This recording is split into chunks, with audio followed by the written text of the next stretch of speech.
ABN Marathi news मध्ये आपल्या सर्वांचं स्वागत आहे। ताज्या बातम्यांसाठी एबीएन मराठी न्यूजला सबस्क्राइब। जिल्हा परिषदेमधील मागासवर्गीयांची सरळ सेवेची रिक्त पदे भरा। क्रास्टाईप जिल्हा परिषद कर्मचारी संघटनेची ग्रामविकास मंत्री माननीय नामदार जयकुमार गोरे यांच्याकडे मागणी। मागासवर्गीय अधिकारी कर्मचारी यांच्या विविध समस्यांबाबत क्रास्टाईप संघटना सतत प्रयत्नशील असते। त्यास अनुसरून आज माननीय मंत्री ग्रामविकास व पंचायत राज महाराष्ट्र शासन तथा पालकमंत्री सोलापूर जिल्हा यांना भेटून क्रास्टाईप जिल्हा परिषद कर्मचारी संघटनेचे जिल्हाध्यक्ष अरुण भाऊ क्षीरसागर यांनी निवेदन देऊन जिल्हा परिषद सोलापूरसह संपूर्ण महाराष्ट्रातील जिल्हा परिषदेमधील मागासवर्गीयांची सरळ सेवेची रिक्त पदे भरण्यात यावीत, तसेच मागासवर्गीय अधिकारी कर्मचारी यांच्या थांबलेल्या पदोन्नत्या तात्काळ सुरू करण्यात याव्यात, तसेच सर्व साधारण बदल्यांचा दिनांक 15 मे 2014च्या शासन निर्णयात सुधारणा करण्यात यावी, तसेच जिल्हा परिषद मधील कर्मचाऱ्यांना स्थापत्य अभियांत्रिकी सहाय्यक पदावर पदोन्नती किंवा समायोजन करण्यात यावे अशी मागणी करण्यात आली। याबाबत माननीय मंत्री महोदयांनी सहानुभूतीची विचार करू असे आश्वासन दिले।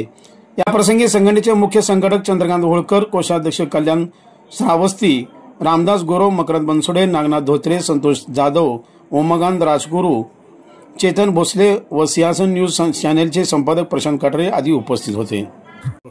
मी अरुण क्षीरसागर, अध्यक्ष जिल्हा परिषद क्रास्टाईप कर्मचारी संघटना सोलापूर। आज ग्रामविकास व पालकमंत्री माननीय जयकुमार गोरे साहेब सोलापूर दौरा आले असता जिल्हा परिषदेमधील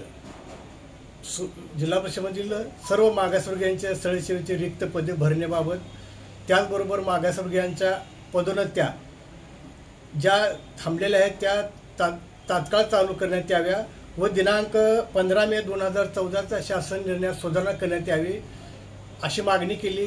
तसेच जिल्हा परिषदेमधील कर्मचाऱ्यांना स्थापत्य अभियांत्रिकी सहाय्यक म्हणून पदोन्नती अथवा समायोजन करून घेण्यात यावे अशी मागणी केली।